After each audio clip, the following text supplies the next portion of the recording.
Well, this is the second week of our Connect series, and Connect is basically on navigating relationships as God intends. It's a series about relationships, and we know that we're relational people, and that we were never meant to be alone. In fact, relationships were God's idea for us. He never wanted us to do life alone. He wanted us to have people with us. So we're navigating different kinds of relationships through this series. Last week we looked at friendship, and now this week we're looking at marriage. Now, I must admit to you before we get going that I'm not married, okay? So everybody here actually has reason to tune out, okay? So all of you who are married can say, ha, not listen to this guy. And all of you who aren't married can go, well, I'm not married. So tune out, just go on autopilot for the next little bit. Well, actually, I pretty much begged not to do this. I lost a lot of self-esteem in the process. I really did not want to do this message on marriage. Can't we just do another one on sin or something, And anyway, no, that's not funny. Well, I did ask Dave. I said, can I do one on church membership? What about just families? I really didn't want to do this one, and he was kind of pushing me. He said, well, Micah, he said, the good thing is they're not there to hear your opinion, which was news to me. He said, no, they want to hear God's opinion.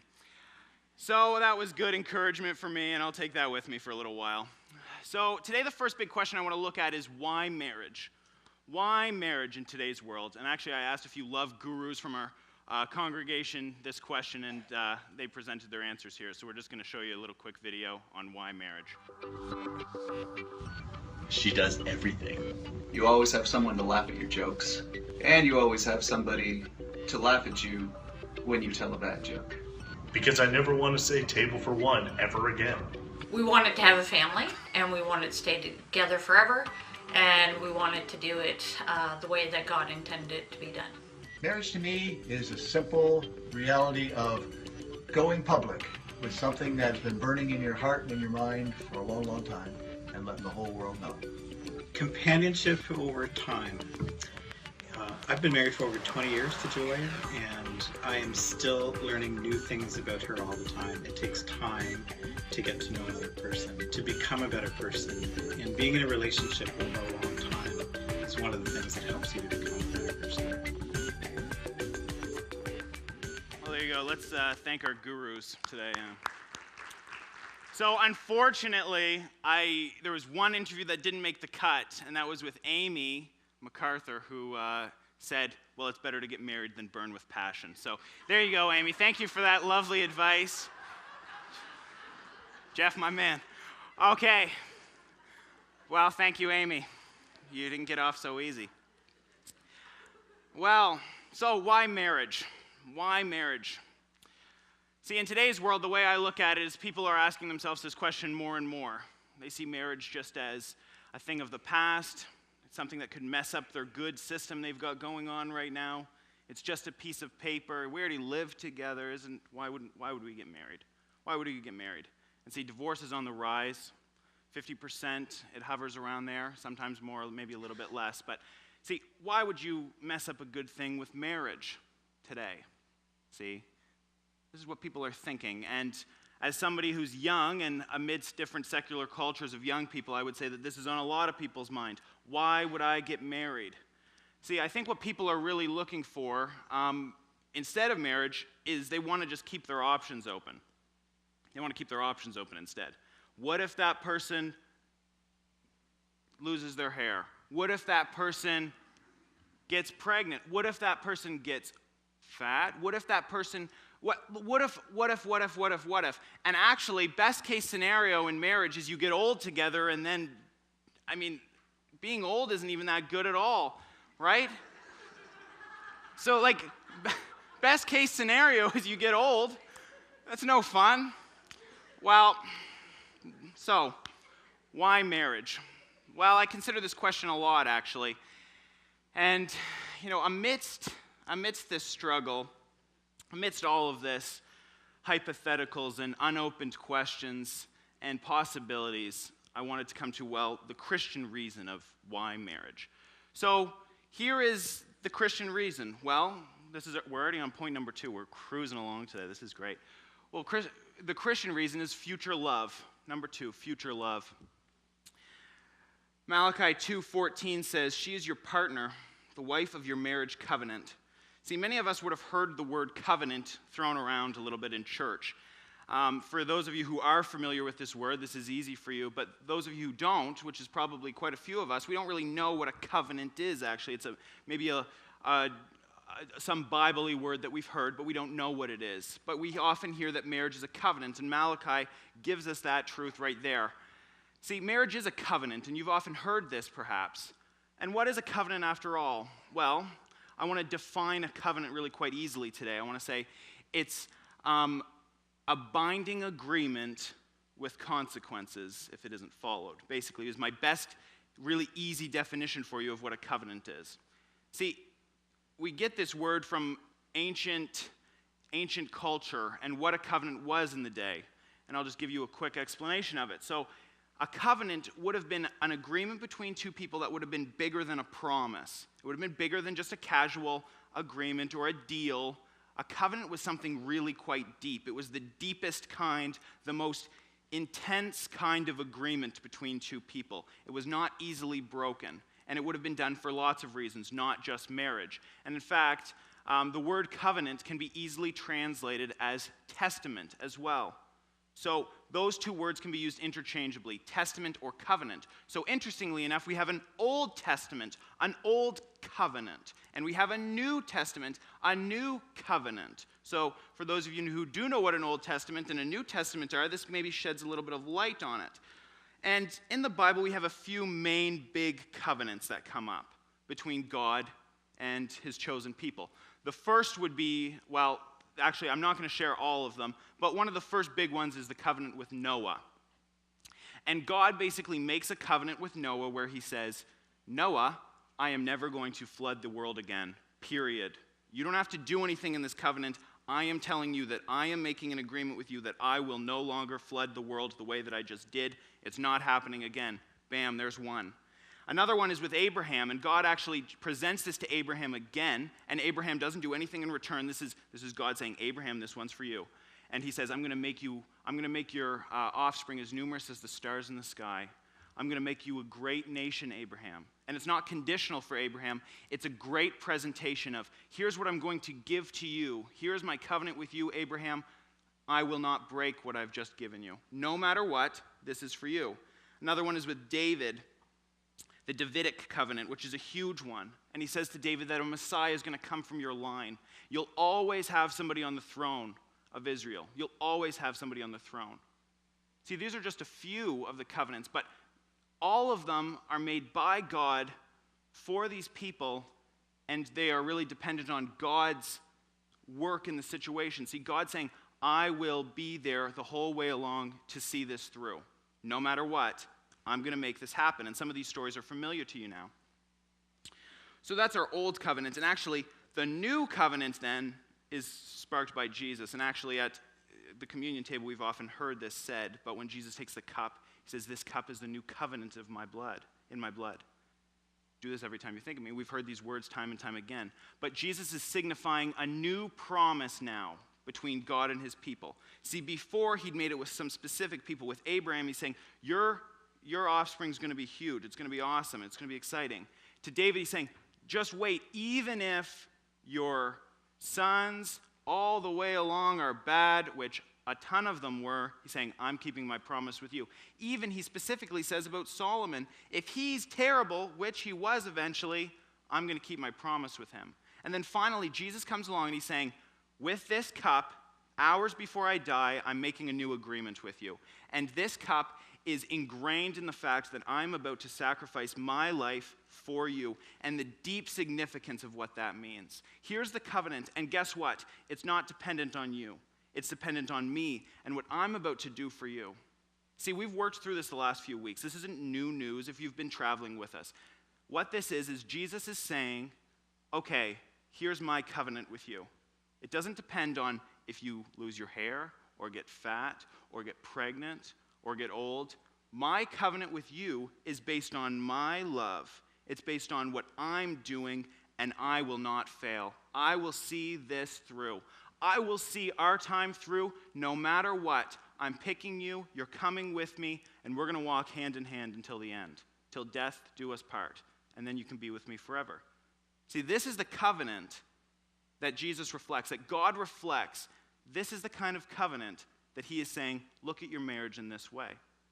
Now, we often don't think of Jesus saying, oh, well, here's how you should handle your marriage in reflection of how I deal with you. Because we like to think of Jesus last week like a friend or a father or a shepherd. But giving us marriage advice isn't always what we think of Jesus. See, he was single too.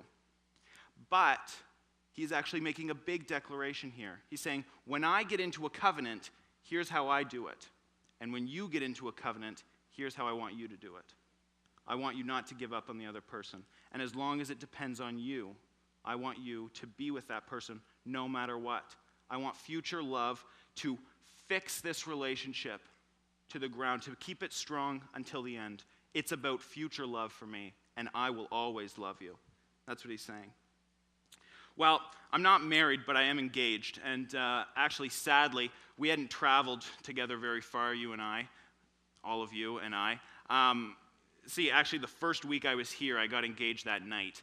And so I sat over here, my first Sunday morning. I was nervous. This is funny. I went out here. There was a big church picnic, and I called Emily's father. And I said, hey, I want to marry your daughter. We had about a 2-hour conversation out there. Whew, wow, that was intense. Anyway, whoa. Came back over. Some of you are going, hi, Micah, you're new here. And I'm going, I just got off the biggest conversation of my life. Whoa. And anyway, so the first week I got engaged. And I've been engaged since. So that's exciting. It would have been more fun if I got engaged today and I could say to all of you, guess what, I got engaged. You could say, hey, we know you now. We're excited for you. But anyway, I am indeed engaged. And I can't look at this as if I've traveled through marriage. I can't say to somebody who's been married longer than I've been alive, hey, let me give you a little bit of advice about marriage. See, I can't take you where I haven't been, but I have learned a few things along my way. And I actually want to pause the sermon right here, pause, and I want to give you a couple of my thoughts. I inserted these last night. They're actually kind of funny. So I was in a class on conflict resolution or conflict management. And the prof was a PhD from Penn State. Really great class, perhaps the best class I took in university. It was excellent. And she made a few general comments about relationships, and I'm going to share them with you now because they made they really helped me in my relationship. So these are general. I know it's 2018, and we don't want to talk about boys and girls anymore. We just want to talk about, anyway, so I'm going to make some comments about boys and girls. Don't get grumpy with me, please. Okay, so first, and remember, we're on pause right now. First, men share issues to find resolutions. Women share issues to grow or to really just get support. Remember, these are general. So I have a problem. I go to my friend Isaac, and I say, Isaac, got a problem, man. And he goes, well, have you tried this? Have you tried this? Have you done this? Have you talked to this person? Now, see, Emily was in a car accident the other day, and she calls me crying. She's like, oh, and I'm going, well, did you get the insurance? Did you talk to him about if we don't want to go through insurance? And I'm wham, wham, wham. Here's all the checklist of things to do. And really, she just wanted me to say, oh, I still think you're awesome, honey, and you're perfect and beautiful. Please don't be sad. See, that's what she actually wanted. Okay, that's the number one. Number two is men talk to convey information. Women talk to grow the relationship. See, when this one really took the blinders off me was after a summer of Emily and I doing long distance.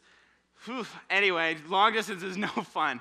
But she would call me, and we would get on the phone, and she would talk to me for like 2 hours about what she did that day. It was super lame. But she would call me, and she would say, I woke up, Micah. I had chocolate chip pancakes, 3 of them actually. The third one I didn't finish, but and I'm going, what's going on here? And I would say, well, today I had this conversation with this person, I watched a movie, and I went to bed. We've got all our information across now, great, now we can do it again tomorrow.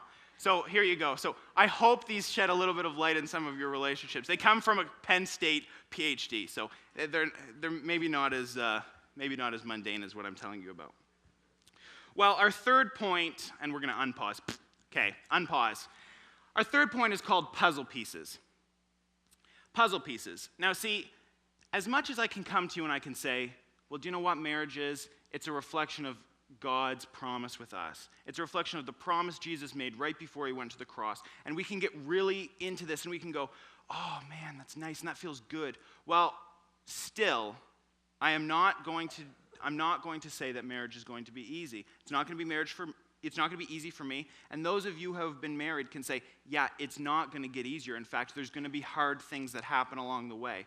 See, in 4 years with Emily, I found that there's been hard things that have happened quite often. I said she got in a car accident the other day. That was unexpected. There's been things all along the way that have been difficult.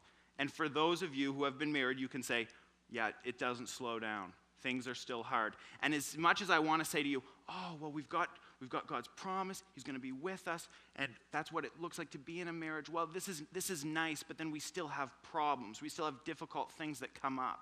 And this is why I call this puzzle pieces. Because, see, a marriage is a puzzle. And trying to fit the pieces in where they need to go isn't always the easiest thing. Well, Paul actually reflects this in Ephesians 5:32 and 33, and I'm going to read the Message version of this. He said, "This is a huge mystery, and I don't pretend to understand it all. What is clearest to me is the way Christ treats the church, and this provides a good picture of how each husband is to treat his wife, loving himself and loving her, and how each wife is to honor her husband. This is a huge mystery," says Paul. Marriage is a huge mystery, and it's not easy to figure out. Well, I think I've given you some good things so far, but I want to give you a little bit more and maybe give you a few puzzle pieces to go forward with. Here's some actual tangible things, not just a couple good jokes and a couple good stories, but here are some things that I can implement in my marriage that will help me out along the way.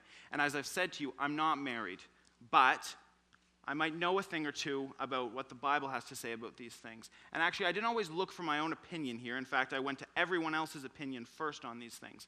And the big one that Brent and I actually used was John Gottman, who is a psychologist and a scientist. And John actually wrote this big, fantastic work on marriage.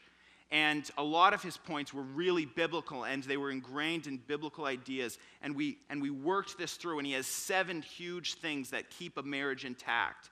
And then some of these reflected biblical things, as we said. But basically what Brent and I did is we whittled these 7 down, and we got to 3. Now, what Gottman did is instead of analyzing marriages that fell apart, which is what a lot of people are doing, don't do this thing that this person did, don't do this thing. He analyzed marriages that succeeded.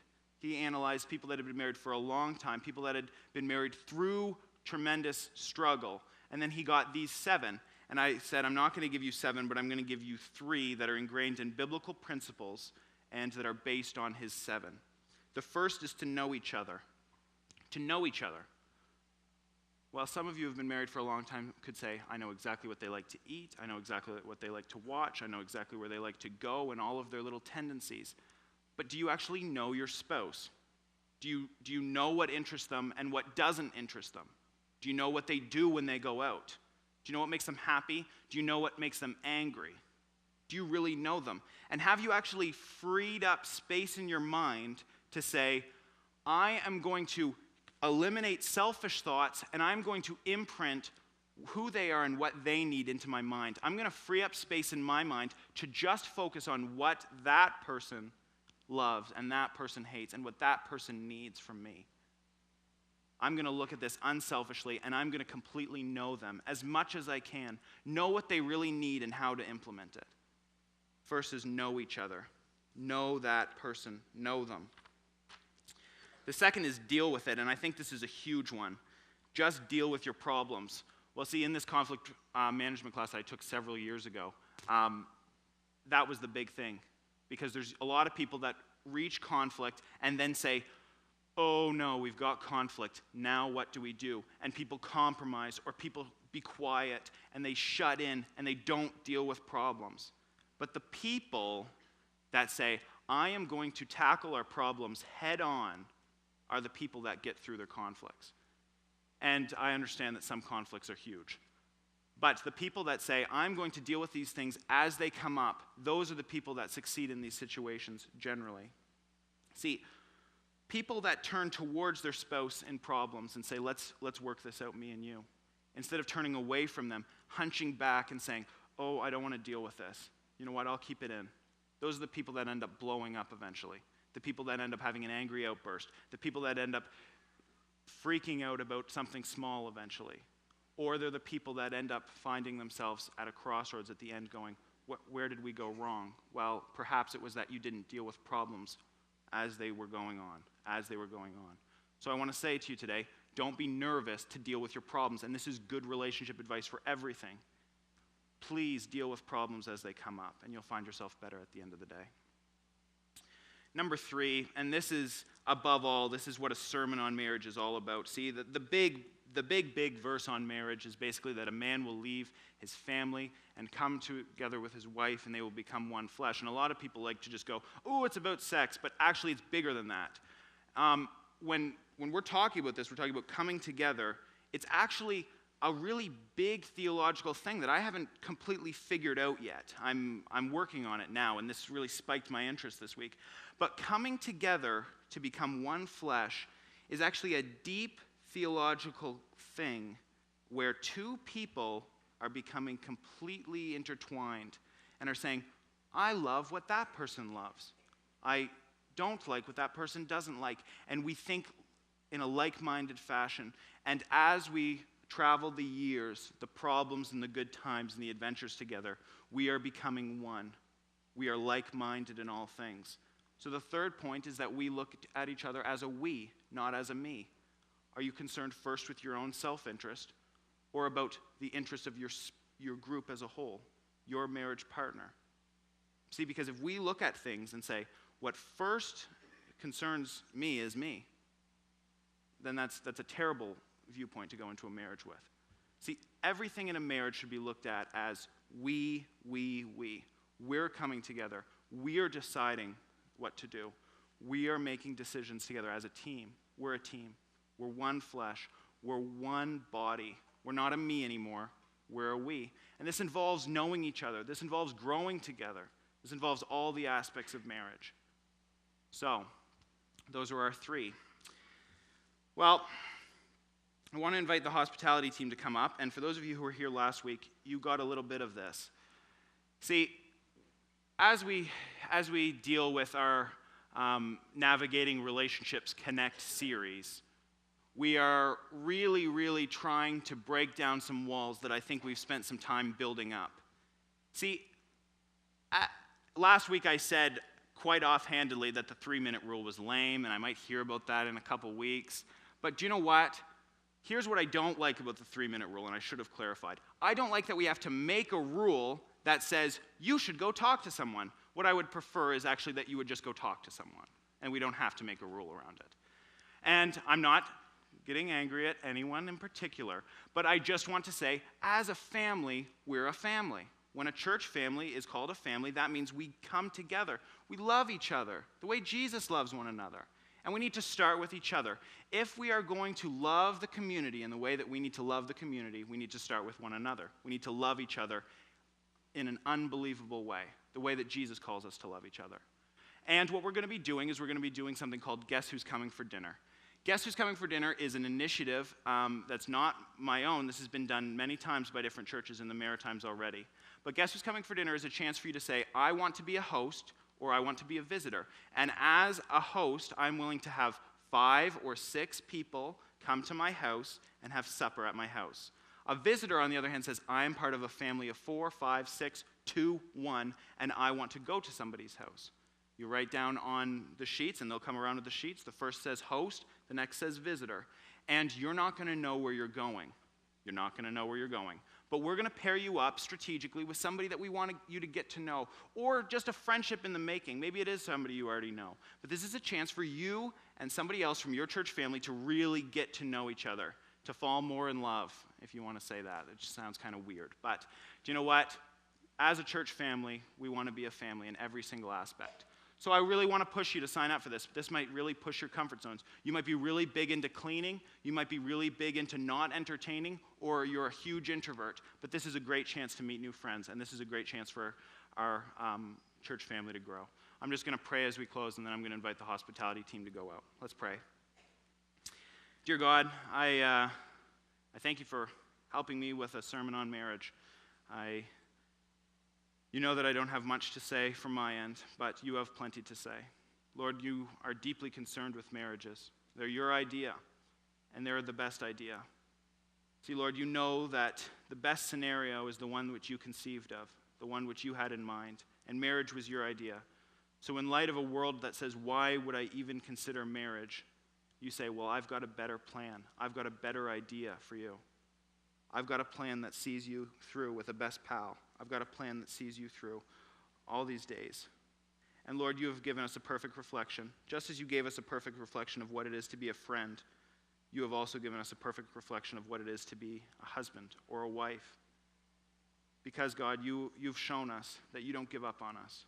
To anyone here, married or not, you've shown us that you don't give up on us. That you love us through and you'll see us to the end. That you will be with us no matter what happens to us. No matter the situation, you've promised future love to us. That you will love us unconditionally until the day that we go and get to be with you. And that is the most incredible thing that I could ever imagine. And I pray that of all the things that could center on somebody today, that they could feel convicted about or feel worried about or leave wondering, that first and foremost is that they know that you love them above all and that you will continue to love them, the married and the unmarried.